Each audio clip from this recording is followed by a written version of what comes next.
প্রিয় মুসলিম এবং অমুসলিম ভাই ও বোনেরা, আসসালামু আলাইকুম ওরহমতুল্লাহি অবরাকাতুহু।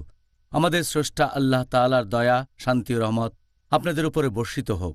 আর এই অনুষ্ঠানে স্বাগতম রমজান আর ডেট উইথ ডক্টর জাকির। আমি আপনাদের হোস্ট ইউসুফ চেম্বার্স। আজকে আমাদের আলোচনার টপিক এই রমজান থেকে পরের রমজান। আসসালামু আলাইকুম ডক্টর জাকির। ওয়ালাইকুম আসসালাম রহমতুল্লাহি ওয়া বারাকাতুহু। ডক্টর, আপনার জন্য একটা খারাপ খবর আছে। আজকে আমাদের এই সিরিজ অনুষ্ঠানের একেবারে শেষ এপিসোড।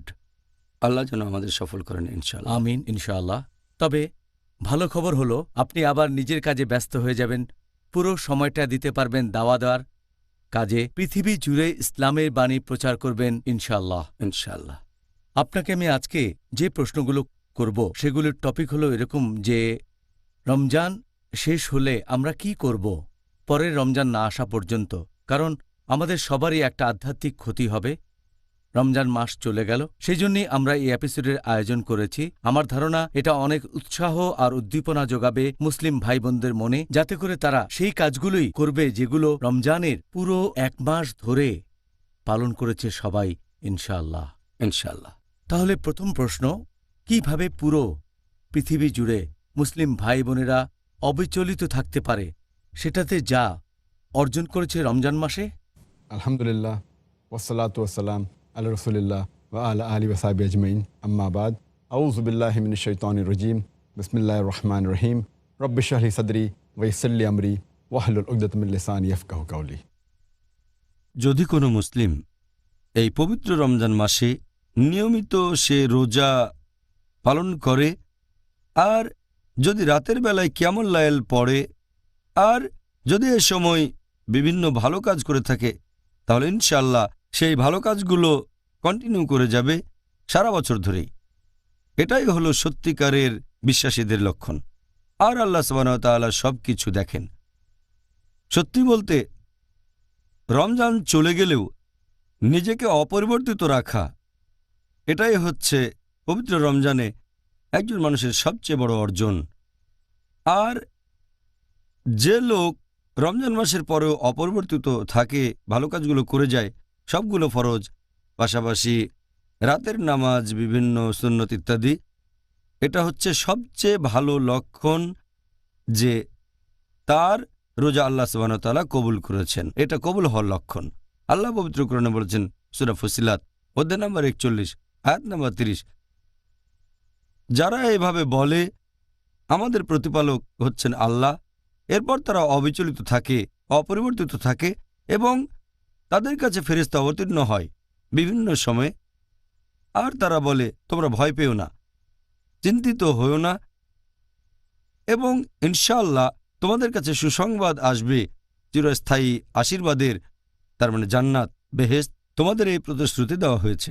আল্লাহ কথাটা আবারও বলেছেন সূরা আহকাফ অধ্যায় নম্বর 46 আয়াত নম্বর 13, যে অবশ্যই তারা বলে আল্লাহ আমাদের প্রতিপালক, এবং এরপর তারা অবিচলিত থাকে, তাদের কোনো রকম দুঃখ থাকবে না, তাদের কোনো ভয় থাকবে না। আমাদের প্রিয় নবী মুহাম্মদ সাল্লাল্লাহু আলাইহি ওয়াসাল্লাম বলেছেন, এই হাদিসটা উল্লেখ করা হয়েছে সহিহ মুসলিমে, খণ্ড নম্বর 1 অধ্যায় ওযু ও গোসল, হাদিস নাম্বার 450।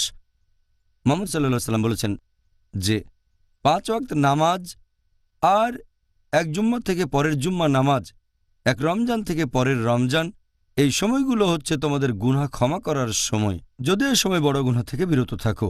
এই সবগুলো কাজ, 5 ওয়াক্ত নামাজ, জুমা থেকে পরের জুমা, রমজান থেকে পরের রমজান, যদি বড় গুনাহ থেকে বিরত থাকেন, এই কাজগুলো করলে আপনার গুনাহ ক্ষমা করা হবে।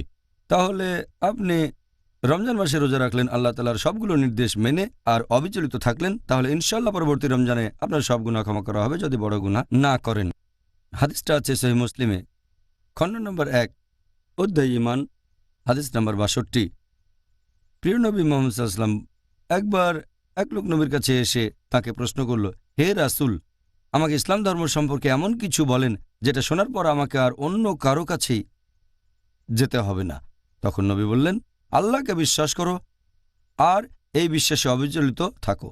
আল্লাহ সুবহানাহু ওয়া তাআলা বলেছেন সূরা ইব্রাহিম অধ্যায় নম্বর 14 আয়াত নম্বর 27, আল্লাহ সুবহানাহু ওয়া তাআলা প্রতিষ্ঠিত করবেন তাদের যাদের বিশ্বাস মজবুত, শাশ্বত বাণীতে বিশ্বাসী, তাদেরকে আল্লাহ সুপ্রতিষ্ঠিত করবেন, আর বিভ্রান্তিতে রাখবেন তাদের যারা ভুল কাজ করে।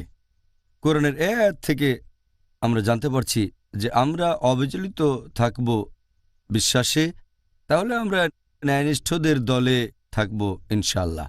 আমাদের নবী মুহাম্মদ সাল্লাল্লাহু আলাইহি ওয়াসাল্লাম বলেছেন, এটা আছে সহিহ বুখারীতে, খণ্ড নম্বর 7, অধ্যায় পোশাক, হাদিস নম্বর 5861। হযরত আয়েশা রাদিয়াল্লাহু আনহা তিনি বলেছেন যে নবী মুহাম্মদ সাল্লাল্লাহু আলাইহি ওয়াসাল্লাম একটা ঘর তৈরি করতেন হাসির দিয়ে, আর রাতের বেলায় সেখানে ইবাদত করতেন। দিনের বেলায় সেটাকে গুটিয়ে তার উপরে বসতেন। পরবর্তীতে যখন লোকজন জানতে পারল, তারাও নবীর সাথে নামাজ পড়ল, আস্তে আস্তে মানুষ বাড়তে লাগলো।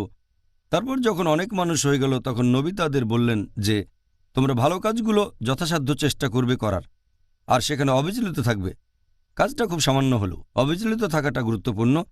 আর আল্লাহ সুবহানাহু ওয়া তাআলা কখনো পুরস্কার দিতে ক্লান্ত হন না, তবে তোমরা ক্লান্ত হতে পারো। আরেকটা হাদিস সহিহ বুখারীতে, খণ্ড নম্বর 8, হাদিস নম্বর 6465। হযরত আয়েশা রাদিয়াল্লাহু আনহা বর্ণনা দিয়েছেন যে নবী বলেছেন, আল্লাহ তাআলা সেই কাজগুলো সবচেয়ে বেশি পছন্দ করেন যে কাজগুলো করা হয় নিয়মিতভাবে, সেটা খুব সামান্য হলেও। তাহলে নবী বলেছেন সেই কাজ করো যেটা করার সামর্থ্য আছে, অতিরিক্ত বোঝা নিও না। আল্লাহ সেই কাজ পছন্দ করেন যেগুলো নিয়মিত করা হয়, সেটা সামান্য হলেও। তাহলে এটা প্রত্যেক মুসলিমের দায়িত্ব যে রমজান মাস চলে গেলেও তারা বিশ্বাসে অবিচলিত থাকবে। সে রমজান মাসে হয়তো সব রোজা রেখেছে, তারপরে এখন তার সুযোগ আছে ঐচ্ছিক রোজা রাখার। আমাদের নবী এই রোজা রাখার সুপারিশ করেছেন। কেউ হয়তো রাতে কিয়ামুল লাইল পড়ত, পবিত্র রমজানের প্রত্যেক রাতে। রমজান চলে গেলেও সে রাতে নামাজ পড়তে পারে। সে হয়তো যাকাতুল ফিতরা দিয়েছে, রমজান মাস শেষ হওয়ার পরও সারা বছর সে দান করতে পারে। এছাড়া আর যেসব ভালো কাজ করত, যেমন কোরআন পড়া, রমজান চলে গেলেও কোরআন পড়বে সে সারা বছর ধরে। তাহলে রমজান মাসে আমরা ভালো কাজ যেগুলো অর্জন করেছি, পরে সেগুলোতে অবিচলিত থাকব। এটাই হচ্ছে নিদর্শন কবুল হওয়ার। আর এই লোকগুলোকেই আল্লাহ প্রতিষ্ঠিত করবেন। জাযাকাল্লাহ খায়ের এই উত্তরের জন্য ডক্টর জাকির। আপনার কথা শুনে আমাদের দর্শকরা শিক্ষা লাভ করবেন, আর সেই সব ন্যায়নিষ্ঠ কাজগুলো করবে যে কাজগুলো তারা পবিত্র রমজান মাসে নিয়মিতভাবে পালন করে এসেছে। আপনার মতে একজন মুসলিমের আদর্শ অবস্থানটা কোথায় হবে যে রমজানে পুরো 1 মাস রোজা পালন করেছে, রমজান মাসও শেষ হয়েছে, এখানে আদর্শ অবস্থানটা কি? এখানে আদর্শ অবস্থান বা প্রত্যাশিত অবস্থান সত্যিকারের মুসলিমের রমজানের পরে যেরকম হওয়া উচিত, যে সবার প্রথমে সে আল্লাহ সুবহানাহু ওয়া তাআলাকে ধন্যবাদ জানাবে, কারণ সে তাঁর সাহায্যে রমজান মাসে সবগুলো রোজা রাখতে পেরেছে। এছাড়াও রমজান মাসে কিয়ামুল লাইল পড়েছে। একজন সত্যিকারের মুসলিমের অবস্থান রমজানের শুরুতে যেমন ছিল, রমজান শেষ হয়ে গেলেও অবস্থানের উন্নতি হয়। এ সময় তার ভালো কাজের সংখ্যা বেড়ে যায়। আর রমজানে আমরা সবাই সারা মাস রোজা পালন করে থাকি। সত্যিকারের বিশ্বাসীরা তখন ভয় পায় যে তাদের কাজগুলো কবুল করা হবে কিনা। মুসলিমদের সোনালী যুগে তারা সব সময় প্রতিযোগিতা করতেন একে অন্যের সাথে ন্যায়নিষ্ঠ বিভিন্ন কাজে। ভালো কাজের সংখ্যা বাড়ানোর চেষ্টা করতেন, তবে আশা করতেন যেন আল্লাহ সুবহানাহু ওয়া তাআলা তা কবুল করেন, আর ভয় পেতেন যেন এগুলো বাতিল না হয়। আল্লাহ পবিত্র কোরআনে বলেছেন, সূরা মাইদা অধ্যায় নম্বর 5 আয়াত নম্বর 27, যে আল্লাহ তাদের কোরবানি কবুল করেন যারা ন্যায়নিষ্ঠ। তার মানে ন্যায়নিষ্ঠ হওয়া খুবই গুরুত্বপূর্ণ। আর একটা সহিহ হাদিস আছে তিরমিজিতে, হাদিস নম্বর 3175। হযরত আয়েশা রাদিয়াল্লাহু আনহা একবার তিনি নবীকে জিজ্ঞেস করলেন কোরআনের একটা আয়াত নিয়ে, তাদেরকে যেটা দেওয়ার কথা সেটা দেওয়া হয়েছে এবং তারা ভয়ে কাঁপতে থাকে। এরা কি সেই লোকগুলো যারা মদ পান করে আর চুরি করে? নবী তখন বললেন, হে সিদ্দিকের কন্যা। তিনি ছিলেন আবু বকর সিদ্দিক রাদিয়াল্লাহু আনহুর মেয়ে। তখন নবী বললেন, হে সিদ্দিকের কন্যা, শোনো, এরা হচ্ছে সেই লোকগুলো যারা রোজা রেখেছে, নামাজ পড়েছে আর দান করেছে। তারা ভয় পাচ্ছে এজন্য যে আল্লাহ তাদের কাজগুলো কবুল করেছেন নাকি করেননি। তারা সেই লোকগুলো যারা ভালো কাজ করে তাড়াতাড়ি, তারাই ভালো কাজ করে সবার আগে। তাহলে এখানে সত্যিকারের বিশ্বাসীদের কথা বলা হয়েছে। তারা ভালো কাজ করে, তারপর আশা করে সেগুলো কবুল হবে, আর ভয় পায় হয়তো কবুল হবে না। তাহলে পবিত্র রমজান মাসে লোকজন রোজা রাখে, ভালো কাজ করে, আর একজন সত্যিকারের মুসলিম এই ভালো কাজগুলো সারা বছর করবে পরের রমজান পর্যন্ত। তবে দুর্ভাগ্যজনকভাবে কিছু মুসলিম আছে যারা খুব ধার্মিক থাকে শুধুমাত্র রমজান মাসে, তখন 5 ওয়াক্ত নামাজ পড়ে, রমজান মাসে সবগুলো রোজা রাখে, তারপর রাতের নামাজও আদায় করে, সব ভালো কাজ করে, কিন্তু যখনই রমজান মাস চলে যায় এই কাজগুলো তাদের জীবন থেকে মুছে যায় একেবারে। অনেকেই তখন ঠিকমতো নামাজও পড়ে না, অনেকে জামাতে নামাজ পড়ে না, অনেকে ফজরের নামাজও ঘুম থেকে উঠতে পারে না। তারা রমজান মাসে নিয়মিত কোরআন পড়তো, রমজান চলে গেলে পড়ে না। ব্যাপারটা খুবই দুঃখজনক। রমজান চলে গেলে ভালো কাজগুলো তারা আর করে না, যেন এরকম যে তারা আল্লাহকে বিশ্বাস করেছে শুধু রমজান মাসে। এটা দুঃখজনক, মোটেও ঠিক না। যেন আল্লাহ তাআলা শুধু রমজান মাসে থাকেন, অন্য সময় তার কোনো অস্তিত্বই নেই। তাই আমি আল্লাহ সুবহানাহু ওয়া তাআলার কাছে দোয়া করি তিনি যেন আমাদের সবাইকে অবিচলিত রাখেন, পবিত্র রমজান মাসে যেরকম ছিলাম সারা বছর ধরে আগামী রমজান পর্যন্ত ইনশাল্লাহ। আমিন ইনশাআল্লাহ। আর ডক্টর জাকির, আমিও একমত। আমাদের মধ্যে অনেকেই রমজান মাস চলে গেলে ধর্মকে অবহেলা করে। তবে আপনি কি আমাদের বলবেন যে আমরা রমজান মাসে যে কাজগুলো নিয়মিতভাবে করেছি আর রোজা পালন করেছি পবিত্র রমজান মাসে, এখন আপনি কি বলবেন যে কোন কোন পদ্ধতিতে আমরা সেই ন্যায়নিষ্ঠ কাজগুলো করে যাব রমজান মাস চলে যাওয়ার পরেও? 1 নম্বর হচ্ছে আল্লাহ সুবহানাহু ওয়া তাআলার সাহায্য, তার কাছে সাহায্য চাওয়া। আল্লাহ পবিত্র কোরআনে বলেছেন সূরা আলে ইমরান অধ্যায় 3 আয়াত 160, আল্লাহ সাহায্য করলে তোমাদের কেউ হারাতে পারবে না, আর আল্লাহ সাহায্য না করলে এমন কে আছে যে তোমাদের সাহায্য করবে। তাই মুমিনগণ আল্লাহ তাআলার উপরই নির্ভর করুক। তাহলে সবার আগে আপনি আল্লাহ সুবহানাহু ওয়া তাআলার কাছে সাহায্য চাইবেন, দোয়া করবেন যেন সরল পথে থাকতে পারেন, আর খেয়াল রাখবেন যেন রমজান মাস শেষ হওয়ার পরেও অবিচলিত থাকতে পারেন। এ সময় আপনি একটা দোয়া পড়তে পারেন যেটা আল্লাহ উল্লেখ করেছেন তার কিতাব কোরআনে সূরা আলে ইমরান অধ্যায় নম্বর 3 আয়াত নম্বর 8। আল্লাহ বলেছেন, রব্বানা লা তুযিগ কুলুবানা বা'দা ইয হাদাইতানা ওয়া হাব লানা মিন লাদুনকা রাহমা ইন্নাকা আনতাল ওয়াহ্হাব। যার মানে, হে প্রতিপালক, সরল পথ দেখানোর পরে তুমি আমাদের অন্তরকে বিপথে যেতে দিও না, তোমার নিকট থেকে আমাদেরকে করুণা দাও, নিশ্চয়ই তুমি মহান দাতা, কোনো পরিমাপ ছাড়া সবাইকে তুমি দান করো। আমিও একমত। আমাদের মধ্যে অনেকেই রমজান মাস চলে গেলে ধর্মকে অবহেলা করে।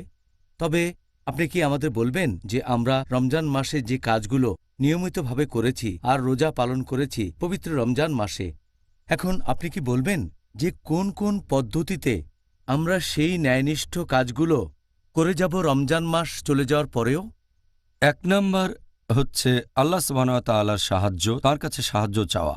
আল্লাহ পবিত্র কোরআনে বলেছেন সূরা আলে ইমরান অধ্যায় 3 আয়াত 160, আল্লাহ সাহায্য করলে তোমাদের কেউ হারাতে পারবে না, আর আল্লাহ সাহায্য না করলে এমন কে আছে যে তোমাদের সাহায্য করবে। তাই মুমিনগণ আল্লাহ তাআলার উপরই নির্ভর করুক। তাহলে সবার আগে আপনি আল্লাহ সুবহানাহু ওয়া তাআলার কাছে সাহায্য চাইবেন, দোয়া করবেন যেন সরল পথে থাকতে পারেন, আর খেয়াল রাখবেন যেন রমজান মাস শেষ হওয়ার পরেও অবিচলিত থাকতে পারেন। এ সময় আপনি একটা দোয়া পড়তে পারেন যেটা আল্লাহ উল্লেখ করেছেন তার কিতাব কোরআনে সূরা আলে ইমরান অধ্যায় নম্বর 3 আয়াত নম্বর 8। আল্লাহ বলেছেন, রব্বানা লা তুযিগ কুলুবানা বা'দা ইয হাদাইতানা ওয়া হাব লানা মিন লাদুনকা রাহমা ইন্নাকা আনতাল ওয়াহ্হাব।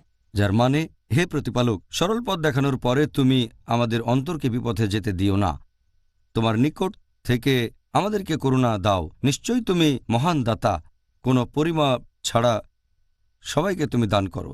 এটাই খুব ভালো দোয়া, এই দোয়াটা করতে পারেন। আর বিশেষ করে রমজান মাস চলে গেলে যে রব্বানা লা তুযিগ কুলুবানা বা'দা ইয হাদাইতানা ওয়া হাব লানা মিন লাদুনকা রাহমা ইন্নাকা আনতাল ওয়াহ্হাব। হে প্রতিপালক, সরল পথ দেখানোর পরে আমাদের বিপথে যেতে দিও না, আমাদের করুণা করো তোমার নিকট থেকে, নিশ্চয়ই তুমি কোনো পরিমাপ ছাড়াই সবাইকে দান করো। আমি দুবার বললাম কারণ এটা খুব গুরুত্বপূর্ণ দোয়া। 2 নম্বর, এ সময় আপনি থাকবেন ন্যায়নিষ্ঠ মানুষদের সঙ্গে, বন্ধুবান্ধব যাদের সাথে বাস করছেন সবাই ন্যায়নিষ্ঠ হবে, আর থাকবেন সরল পথে, সত্যিকারের বিশ্বাসী হবে, যাতে করে আপনি সরল পথে থাকেন, অবিচলিত থাকেন সেই কাজগুলো রমজান মাসে যেগুলো করেছেন। 3 নম্বর পয়েন্ট, এ সময় আপনি শুনবেন ইসলামিক লেকচার, ইসলামিক আলোচনা, ইসলামিক সেমিনার, ইসলামিক কনফারেন্স, যাবেন বিভিন্ন ইসলামিক প্রতিষ্ঠানে। এগুলো আপনাকে সরল পথে থাকতে সাহায্য করবে, আল্লাহ তাআলার কাছাকাছি নিয়ে আসবে। 4 নম্বর পয়েন্ট, এ সময় দেখবেন বিভিন্ন ইসলামিক অনুষ্ঠান, হয়তো ভিডিও ক্যাসেট অথবা সিডি বা ডিভিডিতে কিংবা টেলিভিশনে। এতে করে ধর্ম সম্পর্কে অনেক কিছু জানতে পারবেন আর ইসলাম ধর্মের কাছাকাছি আসতে পারবেন। আপনি এ সময় বিভিন্ন ইসলামিক ওয়েবসাইটে যেতে পারেন, ইন্টারনেট থেকে, এটাও অবিচলিত থাকতে সাহায্য করবে। আপনারা অডিও লেকচার শুনতে পারেন বিভিন্ন ইসলামিক বিশেষজ্ঞগণের, বিভিন্ন বই পড়তে পারেন, তারপর পবিত্র কোরআনের অনুবাদ পড়বেন। এছাড়াও পড়বেন সহিহ হাদিস। পবিত্র কোরআনের অনুবাদ এ ব্যাপারে বলেছি, সহিহ ইন্টারন্যাশনাল বেশ ভালো অনুবাদ।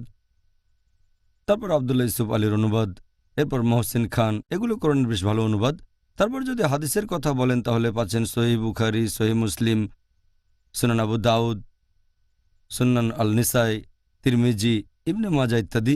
এরপর নবীর জীবন কাহিনী একটা ভালো বই হচ্ছে রাহিক আল মাখতুম, লিখেছেন শেখ সাইফুর রহমান মুবারকপুরি। এরকম আরও বই, এগুলো আপনাকে সঠিক পথে রাখবে।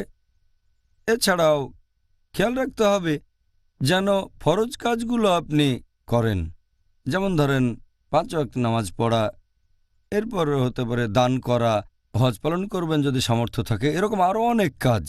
এ সময় আপনি ঐচ্ছিক কাজগুলো বেশি বেশি করে করবেন, নফল কাজগুলো বেশি করবেন, তাহলে আল্লাহর কাছাকাছি যেতে পারবেন, অবিচলিত থাকতে পারবেন। সবগুলো নফল কাজ।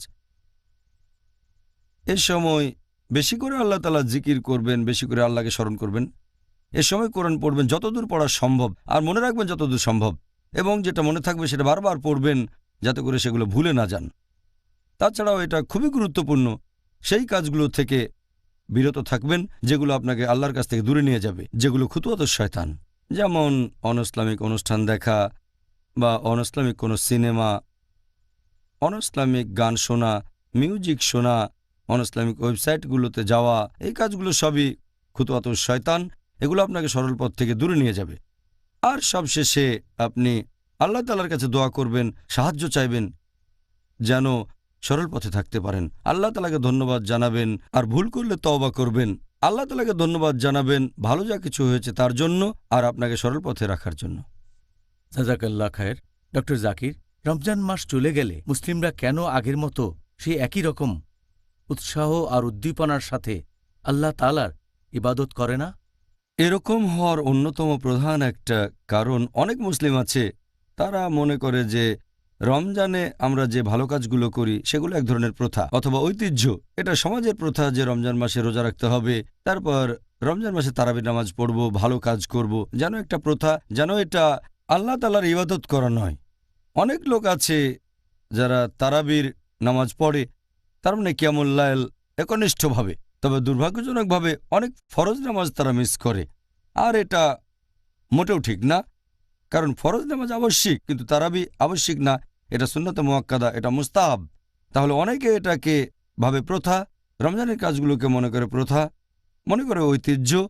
সেজন্য রমজান মাস চলে গেলে তারা সবকিছু ভুলে যায়। এই কথা আগেও বলেছি, যেন আল্লাহ সুবহানাহু ওয়া তাআলা শুধু রমজান মাসে থাকেন, অন্য কোনো মাসে থাকেন না। 2 নম্বর পয়েন্ট হচ্ছে রমজানে যে পরিবেশ আর পরিস্থিতি আমরা সাধারণত দেখতে পাই, রমজান চলে গেলে সেটা আর থাকে না। আর এ কথা আগেও বলেছি, এ সময় যদি ন্যায়নিষ্ঠ বন্ধুবান্ধব আর ভালো মানুষের সাথে মেশেন তাহলে অবিচলিত থাকার সম্ভাবনাও বেশি থাকে। আর 3 নম্বর, যে দুর্বল ইমানের কারণে অনেক সময় ন্যায়নিষ্ঠ কাজের পরিমাণ কমে যেতে থাকে। রমজানের শুরুতে মানুষের আগ্রহ বেশি থাকে, মাঝে মধ্যে বাড়াবাড়িও করে ফেলে। সেজন্য আমরা দেখি তারাবির প্রথম নামাজে মসজিদ একেবারে মানুষজনে ভর্তি থাকে কিয়ামুল লাইলের জন্য। এরপর মানুষ কমতে থাকে, আর রমজানের শেষের দিকে একেবারেই সেটা কমে যায়। সেজন্য আমরা বাড়াবাড়ি করব না, অতি আগ্রহ বা অতি উৎসাহ দেখাবো না, কারণ আমাদের নবী বলেছেন যে কাজটা হবে নিয়মিত সেটা সবচেয়ে ভালো কাজ। যদি সামান্যও হয়, অল্প সময় ধরে বেশি কাজের চেয়ে এটা ভালো। তাহলে আমরা এমন কাজ করব যেগুলো নিয়মিত, আর ঈমান মজবুত থাকতে হবে। আর সবশেষ পয়েন্ট, যে আমাদের নবী মুহাম্মদ সাল্লাল্লাহু আলাইহি ওয়াসাল্লামের একটা হাদিস, মাসনাদ আহমদ, খণ্ড নম্বর 2, পৃষ্ঠা নম্বর 230, হাদিস নম্বর 7148। প্রিয় নবী বলেছেন, এই পবিত্র রমজান মাসে শয়তান থাকে শেকলে বাঁধা, বেহেশতের দরজা এই সময় খোলা থাকে, আর দোজখের দরজা থাকে বন্ধ। তাহলে রমজান মাসে শয়তানের প্ররোচনা কম থাকে, কারণ শয়তান তখন শেকলে বাঁধা থাকে। রমজান মাস চলে গেলে প্ররোচনা বেড়ে যায়, শয়তান সক্রিয় হয়ে ওঠে, সত্য থেকে দূরে সরে যাওয়ার সম্ভাবনাও তখন বেড়ে যায়। আর পবিত্র রমজান মাসে দোজখের দরজা বন্ধ থাকে, বেহেশতের দরজা থাকে খোলা, তাই ভালো কাজের সম্ভাবনা বেশি। এই হচ্ছে কয়েকটা কারণ যেগুলোর জন্য আমাদের মধ্যে অনেকে অবিচলিত থাকতে পারেন না রমজান মাস চলে গেলে। আমরা এটাকে অতিক্রম করব কিভাবে? এটা দেখে মনে হতে পারে যে রমজানের পরে আমরা আরও অনেক খারাপ হয়ে যাই ভালো হওয়ার বদলে। এই সীমাবদ্ধতাকে অতিক্রম করব কিভাবে? কি কারণে এই দুরবস্থা তৈরি হচ্ছে? প্রথমে আমাদের মুসলিমদের বুঝতে হবে যে এই রমজান মাস কোনো ঐতিহ্য বা প্রথা নয় যে নামাজ পড়ব, রোজা রাখব, এমন না যে শুধু নির্দিষ্ট সময়ের জন্য এগুলো করব। আমরা এটা করছি আল্লাহ সুবহানাহু ওয়া তাআলার জন্য, আল্লাহর সন্তুষ্টি লাভের জন্য। এটা ফরজ কাজ, আর ঠিকভাবে পালনের ফলাফল সারা বছর থাকবে ইনশাআল্লাহ। আল্লাহ পবিত্র কোরআনে বলেছেন, সূরা হিজর অধ্যায় নম্বর 15 আয়াত 99, প্রতিপালকের ইবাদত করো শেষ সময় আসা পর্যন্ত, মানে মৃত্যু পর্যন্ত। তার মানে এই না যে আল্লাহ তাআলার ইবাদত করবেন শুধু রমজান মাসে, ইবাদত করবেন সারা জীবন ধরে, আপনার জীবনের শেষ দিন পর্যন্ত, আপনার মৃত্যু পর্যন্ত। আর আমরা আল্লাহ তাআলার পথে চেষ্টা সংগ্রাম করব, আর আমরা ন্যায়নিষ্ঠ মানুষের সাথে মিশব। রমজান মাস চলে গেলে মিশব তাদের সাথে যারা ন্যায়নিষ্ঠ সরল পথে আছেন, তাদের সাথে। আর পবিত্র কোরআন আমাদের বলছে তোমরা একে অপরকে সাহায্য করবে। আমরা একে অন্যকে পথ দেখাবো, সাহায্য করব, যাতে আমাদের ঈমান আরও মজবুত হয়, সরল পথে থাকতে পারি। আর ইবাদতের বিভিন্ন কাজ কঠিন মনে করা উচিত না। আমরা মনে করব না যে কাজগুলো বিরক্তিকর অথবা খুব ঝামেলাপূর্ণ। এর আসল কারণটা জানে না অনেকের কাছে, তাই এটা বিরক্তিকর মনে হয়। আমরা চেষ্টা করব ভালো কাজ করতে। আল্লাহ পবিত্র কোরআনে বলেছেন, সূরা আনকাবুত অধ্যায় নম্বর 29 আয়াত নম্বর 69, যদি আমার উদ্দেশ্যে চেষ্টা করো তাহলে তোমাদের পথ খুলে দেব। যদি আল্লাহর উদ্দেশ্যে জিহাদ করেন, জিহাদ ফি সাবিলিল্লাহ, আল্লাহ তাআলার উদ্দেশ্যে চেষ্টা করেন, তিনি আমাদের জন্য কাজ সহজ করে দেবেন। আর আমাদের নবী মুহাম্মদ সাল্লাল্লাহু আলাইহি ওয়াসাল্লামের একটা হাদিস আছে সহিহ মুসলিমে, খণ্ড নম্বর 4 হাদিস নাম্বার 6778। প্রিয় নবী মুহাম্মদ সাল্লাল্লাহু আলাইহি ওয়াসাল্লাম বলেছেন যে বেহেশতের চারপাশে রয়েছে পরিশ্রম, আর দোজখের চারপাশে রয়েছে প্ররোচনা। মানুষ মনে করে ইবাদতের কাজগুলো অনেক পরিশ্রমের, ভালো কাজ করা কঠিন, আর শয়তান প্ররোচিত করে তাদেরকে দোজখের দিকে আসতে। তাহলে আমরা এই খুতুওয়াত শয়তানকে এড়িয়ে চলব, তার মানে শয়তানের পদচিহ্ন, আর থাকব সরল পথে। এটা খুবই গুরুত্বপূর্ণ।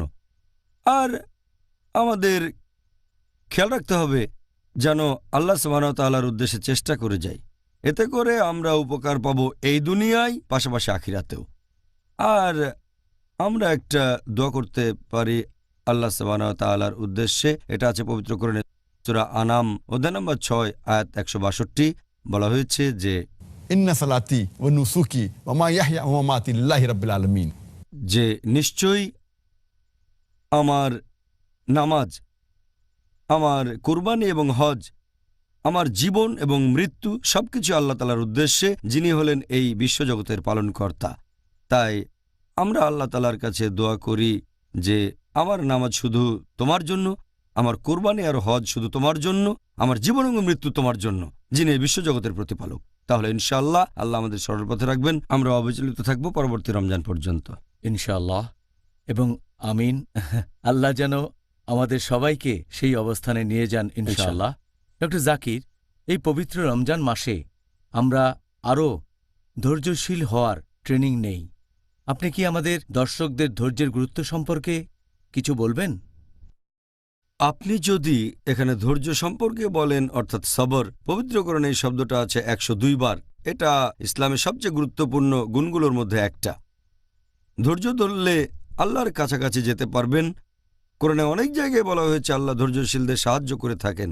আল্লাহ কোরআনে বলেছেন সূরা বাকারা অধ্যায় নম্বর 2 আয়াত 45 যে আল্লাহর সাহায্য চাও ধৈর্য, অধ্যবসায়, নামাজের মাধ্যমে। আর বিনীতগণ বাদে এটা সবার জন্যই কঠিন। আল্লাহ কোরআনে বলেছেন সূরা বাকারা অধ্যায় নম্বর 2 আয়াত 153, ইয়া আইয়ুহাল্লাযীনা আমানুস তাঈনু বিস সাবরি ওয়াস সালাহ ইন্নাল্লাহা মা'আস সাবরিন, যে হে মুমিনগণ, আল্লাহর কাছে সাহায্য চাও ধৈর্য, অধ্যবসায় আর নামাজের মাধ্যমে। নিশ্চয়ই আল্লাহ তাদের সাথে আছেন যারা ধৈর্যশীল ও অধ্যবসায়ী। আর আল্লাহ এই কথা আবার বলেছেন সূরা বাকারা অধ্যায় নম্বর 2 আয়াত 155 থেকে 157 নম্বর পর্যন্ত যে নিশ্চয়ই তোমাদের পরীক্ষা করব কিছু ভয় আর কিছু ক্ষুধা দিয়ে, ধন সম্পদ, জীবন এবং ফলফসলের ক্ষয়ক্ষতি দিয়ে। আর তারাই সফল হবে যারা ধৈর্যের সাথে অধ্যবসায়ী। এরপরে বলা হয়েছে আর যখন তারা বিপর্যয়ের মধ্যে পড়ে তখন বলে ইন্না লিল্লাহি ওয়া ইন্না ইলাইহি রাজিউন, আমরা তার কাছ থেকে এসেছি, তার কাছে ফিরে যাব। আল্লাহ তাআলার কাছ থেকে এসেছি, আল্লাহ তাআলার কাছেই ফিরে যাব। ডক্টর জাকির, এই পবিত্র রমজান মাসে আমরা আরও ধৈর্যশীল হওয়ার ট্রেনিং নেই। আপনি কি আমাদের দর্শকদের ধৈর্যের গুরুত্ব সম্পর্কে কিছু বলবেন? আপনি যদি এখানে ধৈর্য সম্পর্কে বলেন, অর্থাৎ সবর, পবিত্র কোরআনে এই শব্দটা আছে 102 বার। এটা ইসলামের সবচেয়ে গুরুত্বপূর্ণ গুণগুলোর মধ্যে একটা। ধৈর্য ধরলে আল্লাহর কাছাকাছি যেতে পারবেন। কোরআনে অনেক জায়গায় বলা হয়েছে আল্লাহ ধৈর্যশীলদের সাহায্য করে থাকেন। আল্লাহ কোরআনে বলেছেন সূরা বাকারা অধ্যায় নম্বর 2 আয়াত 45 যে আল্লাহর সাহায্য চাও ধৈর্য অধ্যবসায় নামাজের মাধ্যমে, আর বিনীতগণ বাদে এটা সবার জন্যই কঠিন। আল্লাহ কোরআনে বলেছেন সূরা বাকারা অধ্যায় নম্বর 2 আয়াত 153 ইয়া আইয়ুহাল্লাযীনা আমানুস তাঈনু বিস-সাবরি ওয়াস-সালাহ ইন্নাল্লাহা মা'আস-সাবিরিন, যে হে মুমিনগণ, আল্লাহর কাছে সাহায্য চাও ধৈর্য অধ্যবসায় আর নামাজের মাধ্যমে, নিশ্চয়ই আল্লাহ তাদের সাথে আছেন যারা ধৈর্যশীল ও অধ্যবসায়ী। আর আল্লাহ এই কথা আবার বলেছেন সূরা বাকারা অধ্যায় নম্বর 2 আয়াত 155 থেকে 157 নম্বর পর্যন্ত যে নিশ্চয়ই তোমাদের পরীক্ষা করব কিছু ভয় আর কিছু ক্ষুধা দিয়ে, ধন সম্পদ, জীবন এবং ফলফসলের ক্ষয়ক্ষতি দিয়ে, আর তারাই সফল হবে যারা ধৈর্যের সাথে অধ্যবসায়ী।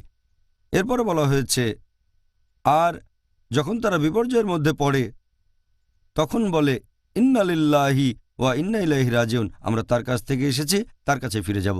আল্লাহ তাআলার কাছ থেকে এসেছি, আল্লাহ তাআলার কাছেই ফিরে যাব। এখানে বলা হচ্ছে ধৈর্য এবং অধ্যবসায়ের কথা। আল্লাহ পবিত্র কোরআনে বলেছেন সূরা আলে ইমরান অধ্যায় নম্বর 3 আয়াত 200 যে ঈমানদারগণ তোমরা ধৈর্য ধারণ করো আর অবিচলিত থাকো, একে অন্যের শক্তি বাড়াও যাতে সফলকাম হতে পারো। আল্লাহ পবিত্র কোরআনে বলেছেন সূরা হুদ অধ্যায় নম্বর 11 আয়াত নম্বর 115 এবং তোমরা ধৈর্য ধারণ করো কারণ আল্লাহ নিশ্চয়ই সৎকর্মপরায়ণদের শ্রমফল নষ্ট করবেন না। আল্লাহ এটা আবার বলেছেন সূরা নাহল অধ্যায় নম্বর 16 আয়াত 127 যে ধৈর্য ধরো কারণ তোমার ধৈর্য তো আল্লাহর সাহায্যেই। আবার বেহেশতে যেতে গেলে অন্যতম প্রধান একটা শর্ত সবর মানে ধৈর্য। আল্লাহ পবিত্র কোরআনে বলেছেন সূরা আল আসর অধ্যায় নম্বর 103 আয়াত 1 থেকে 3 ওয়াল আসর ইন্নাল ইনসানা লাফি খুসর ইল্লাল্লাযিনা আমানু ওয়া আমিলুস সলিহাতি ওয়া তাওয়াসাউ বিল হাক্কি ওয়া তাওয়াসাউ বিস সাবর, নিশ্চয়ই মানুষ সব সময় ক্ষতিগ্রস্ত হয়, শুধু তারা বাদে যারা ঈমান আনে, যারা সৎ কাজ করে, মানুষকে সত্যের পথে আহ্বান করে, ধৈর্য এবং অধ্যবসায়ের পথে আহ্বান করে। তাহলে বেহেশতে যাওয়ার অন্যতম শর্ত হচ্ছে আপনাকে সবর করতে হবে। বেহেশতে যেতে লাগবে মিনিমাম 4টা শর্ত: ঈমান, সৎ কাজ, সত্যের পথে আহ্বান করা, ধৈর্য এবং অধ্যবসায়ের পথে আহ্বান করা। যদি আর একটাও বাদ যায় স্বাভাবিক পরিস্থিতিতে বেহেশতে যেতে পারবেন না, কারণ আল্লাহ বলেছেন ধৈর্য এখানে অবশ্যই লাগবে। যদি আল্লাহ আপনাকে ক্ষমা করেন সেটা আলাদা ব্যাপার। আল্লাহ বলেছেন সূরা নিসা অধ্যায় 4 আয়াত 48, এছাড়াও সূরা নিসা অধ্যায় 4 আয়াত 116 আল্লাহ তাআলা চাইলে যে কোনো গুনাহ ক্ষমা করতে পারেন, তবে শিরকের গুনাহ কখনোই ক্ষমা করবেন না। তাহলে স্বাভাবিক পরিস্থিতিতে যদি এই 4টা শর্তের একটাও বাদ যায় বেহেশতে যেতে পারবেন না। তার মধ্যে একটা হচ্ছে সবর। পবিত্র কোরআনে আছে সূরা ইনশিরাহ অধ্যায় 94 আয়াত 5 ও 6 যে ইন্না মা'আল উসরি ইউসরা ওয়া ইন্না মা'আল উসরি ইউসরা, প্রত্যেক কষ্টের পরই রয়েছে পুরস্কার, প্রত্যেক কষ্টের পরে রয়েছে সাফল্য। তার মানে কঠিন সময় আসবে, তবে ইনশাআল্লাহ সব শেষে থাকবে সাফল্য। তাই আমরা সরল পথে থাকব, সবর করব। আর আগেও বলেছি সবর শব্দটার মানে ধৈর্য। ধৈর্য ধরলে হবেন আত্মসংযমী। এছাড়াও সবর মানে হচ্ছে নিয়মিত, এর মানে আত্মসংযম, এর মানে সহিষ্ণুতা, এর মানে অধ্যবসায়, এরকম আরও অনেক। আর একজন যদি ধৈর্য ধরে তাহলে সে সফল হবে। যে লোক ধৈর্য ধরে না সে খুব বিরক্ত হয়, খুব রেগে যায়, তার মেজাজ ওঠানামা করে, হয়তো কর্মচারীদের ছাঁটাই করলো, হয়তো স্কুল থেকেই ছাঁটাই হবে, হয়তো অন্যদের সাথে খারাপ ব্যবহার করে। অধৈর্য হওয়াটা মোটেও ঠিক না। কাজটা হয়তো করতে পারতেন কিন্তু অধৈর্যের কারণে পারবেন না। আর যে মানুষটা শান্ত থাকে, স্থির থাকে, সে সঠিকভাবে চিন্তা করতে পারে, এতে সফলতা বেশি আসে। যে মানুষটা অধৈর্য, রেগে যায়, বিরক্ত হয়ে যায়, হতাশ হয়ে পড়ে, যে কাজটা পারে সেটাও তখন হয়তো পারবে না। আর ধৈর্য ধরলে যেটা পারেন না সেটাও হয়তো তখন আপনি করে ফেলতে পারেন। ধৈর্য খুব গুরুত্বপূর্ণ সাফল্যের জন্য এই পৃথিবীতে আর পাশাপাশি আখিরাতেও। আল্লাহ তাআলা যেন আমাদের নেতিবাচক দিকগুলো কমিয়ে দেন, আমরা যেন আরও ধৈর্যশীল হতে আমিন। পারি, তাহলে আমরা সফল হব ইহকালে পরকালে ইনশাআল্লাহ। পরের প্রশ্ন ডক্টর জাকির, এটার প্রসঙ্গ হল এখনকার দিনে রমজান মাস শেষ, শয়তান মুক্ত হয়ে গেছে, তরুণ সমাজের অনেকেই, বাকিদের কথা নাইবা বললাম, বয়স্ক লোকজনও আবার টেলিভিশন দেখার খারাপ স্বভাবটা রপ্ত করে। আপনি কি আমাদের দর্শকদের এই টেলিভিশন দেখার ক্ষতিকর প্রভাবগুলো সম্পর্কে কিছু বলবেন? এই টেলিভিশন, এতে উপকারের চেয়ে ক্ষতির পরিমাণই বেশি। এতে ক্ষতি হবে আধ্যাত্মিক ক্ষেত্রে, নৈতিক ক্ষেত্রে, সামাজিক আর অর্থনৈতিক ক্ষেত্রে। টেলিভিশনের ক্ষতির দিকগুলো নিয়ে একটা লেকচার দেয়া যায়। 1 নাম্বার, টেলিভিশনকে আমি বলে থাকি একটা খুতুয়াতুস শয়তান। এটা শয়তানের পদচিহ্ন। এর অনেক কারণ। 1 নাম্বার হচ্ছে যে এটা অনেক সময় মানুষের নামাজ পড়ায় বাধা দেয়। একজন লোক টিভিতে অনুষ্ঠান দেখছে, একজন মুসলিম, যদিও নামাজের সময় হয়েছে, আচ্ছা ঠিক আছে 5 মিনিট পরে এভাবে একটার পর একটা অনুষ্ঠান দেখতে গিয়ে সে নামাজ মিস করে ফেলে। 2 নাম্বার, টেলিভিশনে অনেক বেশি অশালীনতা প্রচার করা হয়। আপনারা যে চ্যানেলগুলো দেখবেন সেখানে অশালীনতা অনেক বেশি আছে। আল্লাহ কোরআনে বলেছেন সূরা নূর অধ্যায় নম্বর 24 আয়াত নম্বর 30, মুমিন পুরুষদের বলো তারা যেন দৃষ্টি সংযত রাখে, লজ্জাস্থানের হেফাজত করে। একজন পুরুষ যখন কোনো মহিলাকে দেখে, যদি তখন তার মাথায় কোনো খারাপ চিন্তা আসে, সে মাথা নিচু করে নেবে। পরের আয়াত বলছে মহিলাদের, সূরা নূর অধ্যায় 24 আয়াত 31, মুমিন নারীদের বলো তারা যেন দৃষ্টি সংযত রাখে, লজ্জাস্থানের হেফাজত করে। কোনো পুরুষকে দেখে তার মনে বাজে চিন্তা আসলে মাথা নিচু করবে। তাহলে এখন কিভাবে একজন মুসলিম টেলিভিশন দেখে যেখানে মহিলাদের দেখানো হয় হিজাব ছাড়া অভদ্রভাবে? তাদের অনেকে যেভাবে পোশাক পরে সেটা শরীর ঢাকার বদলে প্রদর্শনই করে বেশি। আর আপনি দেখবেন যে বেশিরভাগ টেলিভিশন চ্যানেলগুলোতে 99%-এর বেশি টিভি চ্যানেলগুলো 99%-এর বেশি হচ্ছে হারাম ইসলামিক দৃষ্টিভঙ্গিতে। হয়তো লোকে বলবে নিউজ চ্যানেল তো দেখা যায়, সেখানেও দেখবেন যে মহিলারা যেভাবে খবর পড়ে কোনো রকম হিজাব মেনে চলে না। আর যে অশালীনতা দেখানো হয় এটা খুবই ক্ষতিকর। এ নিয়ে কিছু রিপোর্ট আছে, সময় পেলে পরে বলবো। আর দ্বিতীয়টা হচ্ছে অশালীনতা টিভি চ্যানেলগুলোতে। 3 নাম্বার হচ্ছে অপব্যয় করা। টিভি চ্যানেলগুলোতে অনেক বিজ্ঞাপন দেখবেন, সেগুলো দেখে এমন কিছু কিনতে ইচ্ছে করে যেটার আসলে প্রয়োজন নেই। হয়তো দেখলেন লেটেস্ট একটা গাড়ি এসেছে মার্কেটে, তখন কেনার ইচ্ছে হয়ে গেল, অথবা বড় একটা বাড়ি কিনলেন, প্রয়োজন নেই তারপরও খরচ করছেন, এটা অপব্যয়। আর আল্লাহ পবিত্র কোরআনে বলেছেন সূরা ইসরা অধ্যায় নম্বর 17 আয়াত 26 ও 27 যে তোমরা অপব্যয় করো না, বাজে খরচ করো না, কারণ নিশ্চয়ই যে ব্যক্তি অপব্যয় করে সে শয়তানের ভাই। 4 নম্বর পয়েন্ট, যে এতে অনেকেই আকৃষ্ট হয় জাঁকজমক ব্যাপারে আর খ্যাতিতে, তখন তারা এই জাঁকজমকে অংশও নিতে চায়। অভিনেতা বা অভিনেত্রীদের দেখে তাদের মতো পোশাক পরে ভাবভঙ্গি নকল করতে চায়, তারা হয়ে যায়, তাদের আদর্শ হয়ে যায় হিরো। নবী মুহাম্মদ সাল্লাল্লাহু আলাইহি ওয়াসাল্লাম এবং তার সাহাবীগণ তখন না। 5 নম্বর পয়েন্ট হচ্ছে যে টেলিভিশনে অনেক বেশি ভায়োলেন্স দেখানো হয়, এতে মানুষজন প্রভাবিত হতে পারে। এটা নিয়েও কিছু রিপোর্ট আছে। এছাড়াও মাদকাসক্তি বেড়ে যায়, ঝগড়া বিবাদ বেড়ে যায়, তারা এগুলোতে সক্রিয় অংশ নেয়। যে ও টেলিভিশনে দেখেছি ড্রাগস নিতে খুব ভালো লাগে, যখন কম বয়সী ছেলে আর মেয়েরা এসব দেখে তারা সেগুলো টেস্ট করে দেখতে চায়। এভাবে মাদকাসক্তি বেড়ে যায়, মদপান বেড়ে যায়, এরকম আরও অনেক কিছু। এখানে আমি কয়েকটা রিপোর্টের কথা মাত্র বলছি। একটা রিপোর্ট করা হয়েছিল শিশুদের উপর টেলিভিশনের প্রভাব নিয়ে। 1950 সাল থেকে এ পর্যন্ত 1000 খানেক রিসার্চ হয়েছে শিশু আর তরুণদের উপর টেলিভিশনের প্রভাব পড়া নিয়ে। এরকম একটা রিপোর্ট পেশ করা হয়েছিল সিনেট কমিটি অব জুডিশিয়ারি আমেরিকাতে 1999 সালে। বলা হয়েছে যেহেতু এইসব বাচ্চা ছেলেমেয়েরা আর তরুণ তরুণীরা টেলিভিশন দেখে, এতে করে তাদের জীবন হয়ে যায় ভায়োলেন্ট, তারা হয় বেপরোয়া আর হয় অসামাজিক। আর হিউস্টনে প্রকাশিত একটা রিপোর্ট বলছে, সেখানে জরিপ করা হয়েছিল 92 সালে, যখন একটা শিশুর বয়স 10 বছর হয় আর সে যদি এরকম গড়পড়তা আমেরিকান শিশুর মতো টেলিভিশন অনুষ্ঠান দেখে, তাহলে সেই শিশু ততদিনে 2 লক্ষ ভায়োলেন্ট দৃশ্য দেখবে আর 40,000 খুন। চিন্তা করেন এগুলো শিশুদের মনে কেমন প্রভাব ফেলবে। আমেরিকান কাউন্সিল অব পেডিয়াট্রিক্স এদের একটা রিপোর্ট প্রকাশিত হয়েছে 2001 সালে। বলা হয়েছে যে শিশুদের মৃত্যু বা তরুণ বা কিশোরদের মৃত্যু শুধু ভায়োলেন্সের কারণে, তার মানে হোমিসাইড, সুইসাইড আর ট্রমার হার অনেক বেশি, বিভিন্ন রোগের চেয়ে, ক্যান্সারের চেয়েও বেশি, হৃদরোগের চেয়েও বেশি। ভায়োলেন্সে শিশুরা বেশি মারা যায়। এছাড়া আরও একটা রিসার্চ করা হয়েছিল কাইসার ফাউন্ডেশনে 2005 সালে। সেখানে বলা হয়েছে যে গড়ে একজন আমেরিকান শিশু প্রতি সপ্তাহে টেলিভিশন দেখে 44.5 ঘন্টা। তার মানে প্রতিদিন সে টেলিভিশন দেখে অথবা কম্পিউটারে বিভিন্ন গেমস খেলে অথবা কম্পিউটার স্ক্রিনের সামনে বসে থাকে, সব মিলিয়ে প্রতিদিন 6.5 ঘন্টা। তার মানে অন্য কোনো কাজে এত সময় লাগে না টেলিভিশনের সামনে বসে থাকা আর কম্পিউটার স্ক্রিন, শুধুমাত্র ঘুম বাদে, ঘুমানোর সময়টা একটু বেশি লাগে, এটা বাদে অন্য সবগুলো কাজের মধ্যে সবচেয়ে বেশি সময় এখানে। আর শিশুদের জীবনযাত্রার উপর টেলিভিশনের যে প্রভাব পড়ে সেটা দারুণভাবে ক্ষতিকর। একবার একটা রিসার্চ করা হয়েছিল যে বিভিন্ন ভিডিও অ্যালবামগুলোর প্রভাব কীরকম। এরকম ভিডিও অ্যালবাম দেখবেন, নাচ, গান আর মিউজিক, এগুলো মানুষকে আল্লাহর কাছ থেকে দূরে নিয়ে যায়। সেজন্য আমি বলি খুতুয়াত শয়তান। এটা একটা রিসার্চ হয়েছিল টেলিভিশনে যৌন দৃশ্য দেখানোর উপর। এটাও ক্ষতিকর।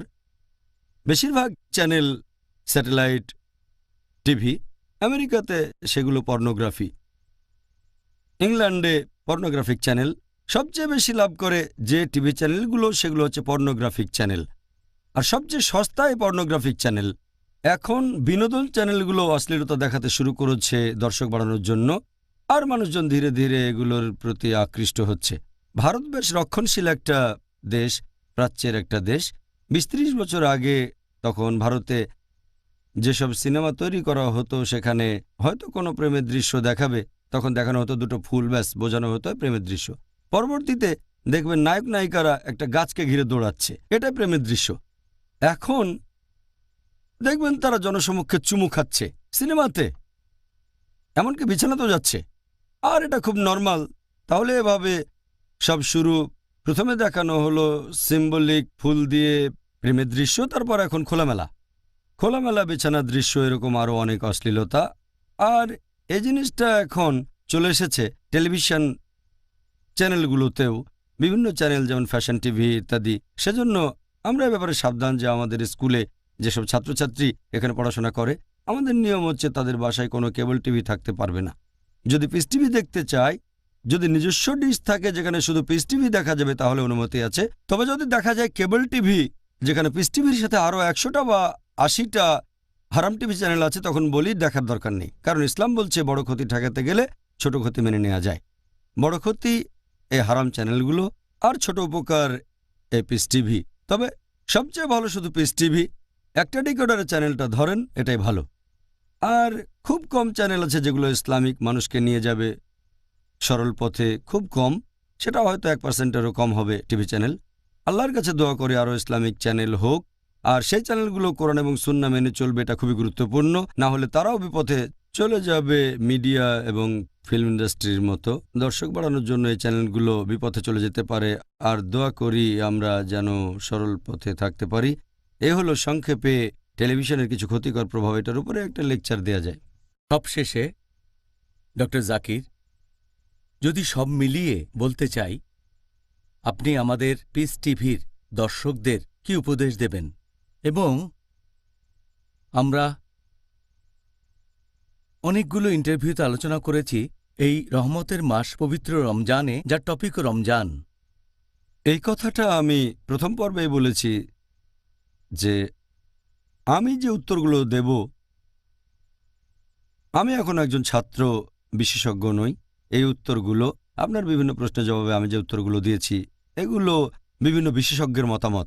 আমি নিজেকে মনে করি ছাত্র, এখনো শিখছি, তালেবে ইলম। আমি এখানে যেটা করেছি সেটা হলো বিশেষজ্ঞগণের মতামতগুলো নিয়ে আলোচনা করেছি, সেগুলো যাচাই করেছি আর রেফারেন্স দিয়েছি। ওনারা বিখ্যাত বিশেষজ্ঞ, আমরা কিছুই না। আমি সেই বিশেষজ্ঞগণের কথা বলেছি যারা কোরআন সহিহ হাদিস মেনে চলেছেন। আর আমি এটা জানি, এ ব্যাপারে আগেও বলেছি যে পবিত্র রমজান মাস নিয়ে পবিত্র কোরআনে সরাসরি মোট 4টা আয়াত আছে। সূরা বাকারা অধ্যায় 2 আয়াত 183, আয়াত 184, আয়াত 185 এবং আয়াত 187, মাত্র 4টা। ডাইরেক্ট ইনডাইরেক্টলি আরও আছে। বেশিরভাগ উত্তর দিয়েছি হাদিস থেকে। বিশেষজ্ঞগণ কিছু উত্তর দিয়েছেন জয়ীফ হাদিস বা মওদূ হাদিস থেকে। আমি সেটা করিনি, আমি তাদের কথা বলেছি যারা উত্তর দিয়েছেন সহিহ হাদিস থেকে। দর্শকদের মধ্যে কেউ কেউ হয়তো একটু হতাশ হতে পারেন, তাদের খারাপ লাগতে পারে, কারণ আমি যে উত্তরগুলো দিয়েছি সেগুলো তাদের মন মতো বা প্রত্যাশিত হয়নি, সেজন্য আমি ক্ষমা প্রার্থী। তবে সত্যি কেবল একটাই, আমি এখানে যেটা করেছি বিভিন্ন মতামত যাচাই করেছি আর সেই উত্তরটা দিয়েছি যেটা কোরআন হাদিসের কাছাকাছি থাকে, এটাই সব। তবে এর উত্তরগুলো আমার নিজের থেকে বানানো না, এই উত্তরগুলো বিভিন্ন বিশেষজ্ঞের মতামত, কারণ ফতোয়া দিতে পারেন ওনারা, আমি কোনো ফতোয়া দিতে পারি না। আমি যেটা করেছি এগুলো সংগ্রহ করে আপনাদের সামনে বলেছি আর রেফারেন্স দিয়েছি। রেফারেন্সের সময় আমি একটা দিকে খেয়াল রেখেছি, আমাদের এই প্রশ্নোত্তর পর্বে আমি সেই হাদিসগুলো রেফারেন্স দিয়েছি যেগুলো ইংরেজিতে অনুবাদ করা হয়েছে। আর কোরআনের কথা যদি বলতে হয়, এখানকার উদ্ধৃতি সেগুলো কোরআনের ইংরেজি অনুবাদ থেকে আবদুল্লাহ ইউসুফ আলী আর সহিহ ইন্টারন্যাশনাল। আর হাদিসের কথা যদি বলতে হয়, সবগুলো হাদিস ইংরেজিতে অনুবাদ করা হয়নি। বেশিরভাগ কুতুবুস সিত্তা অনুবাদ করা হয়েছে, তবে বাকি আছে সুনান তিরমিজি, এর কিছু অংশ এখনো অনুবাদ করা হয়নি। আমি যে রেফারেন্সগুলো দিয়েছি এগুলো আসলে সহিহ হাদিসের ইংরেজি অনুবাদ।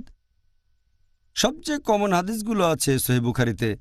যে হাদিসগুলো বলেছি সেগুলো ইংরেজিতে অনুবাদ করেছেন মোহাম্মদ মহসিন খান, প্রকাশ করেছিল দারুস সালাম পাবলিকেশনস, রিয়াদ, সৌদি আরব।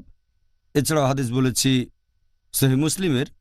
এই হাদিসগুলো ইংরেজিতে অনুবাদ করেছেন আব্দুল হামিদ সিদ্দিকী আর প্রকাশ করেছে দারুল আরাবিয়া, এটা লেবাননের বৈরুতে। আরও হাদিস বলেছি সুনান আবু দাউদের, আর এই হাদিসগুলো ইংরেজিতে অনুবাদ করেছেন প্রফেসর আহমেদ হাসান, এটা প্রকাশ করেছে কিতাব ভবন, নয়াদিল্লি, ভারত। এরপর সুনান আল নিসাইর হাদিস, এই হাদিসগুলো ইংরেজিতে অনুবাদ করেছেন মোহাম্মদ ইকবাল সিদ্দিকী, এটা প্রকাশ করেছে কাজী পাবলিকেশনস, পাকিস্তানের লাহোর থেকে। এরপর সুনান ইবনে মাজাহ, হাদিসগুলো ইংরেজিতে অনুবাদ করেছেন মোহাম্মদ তুফাইল আনসারি, এটা প্রকাশ করেছে কাজী পাবলিকেশনস, লাহোর, পাকিস্তান। এছাড়া আমি এখানে আরও যেখান থেকে হাদিস বলেছি সেটা মুয়াত্তা, এগুলো ইংরেজিতে অনুবাদ করেছেন এফ আমিরা মাত্রাজি, আর এটা প্রকাশ করেছে দারুল ফিকর, লেবাননের বৈরুতে। তাহলে হাদিসের এই 7টা বই ইংরেজিতে অনুবাদ হয়েছে। বিভিন্ন প্রশ্নের উত্তরে এগুলো রেফারেন্স দিয়েছি আমি। সবগুলো ইংরেজিতে আছে, মাঝে মধ্যে আরবি থেকে আলাদা চেক করলে কিছুটা পার্থক্য পাবেন। এবাদে হাদিসের উপর অন্যান্য বইগুলো সব আরবিতে আছে।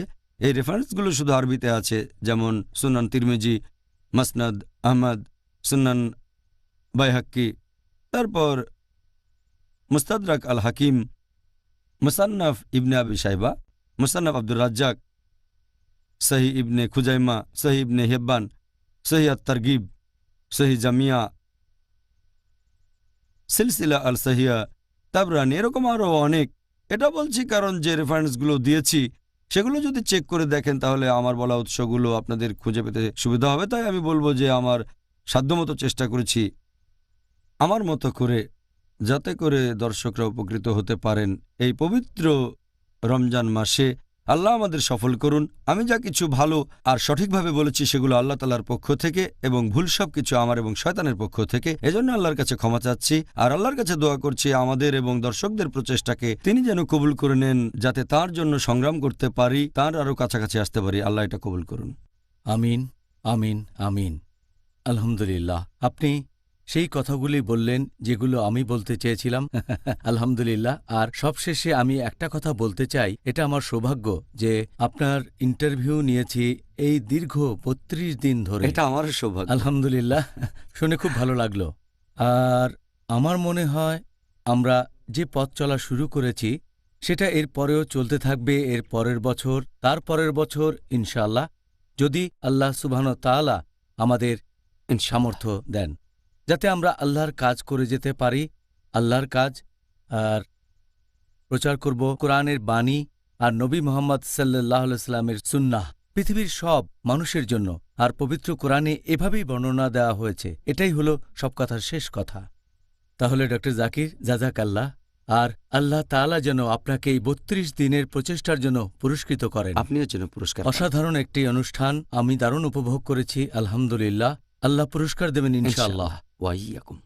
প্রিয় মুসলিম এবং অমুসলিম ভাই ও বোনেরা, পিস টিভির প্রিয় দর্শক, আল্লাহ সুবহানাহু ওয়া তাআলা যেন দ্বীনের পথে অবিচল রাখেন এই রমজান থেকে এর পরে রমজান পর্যন্ত আপনাদের আর আমাদের। জাযাকাল্লাহ খায়ের। আসসালামু আলাইকুম ওয়া রাহমাতুল্লাহি ওয়া বারাকাতুহু।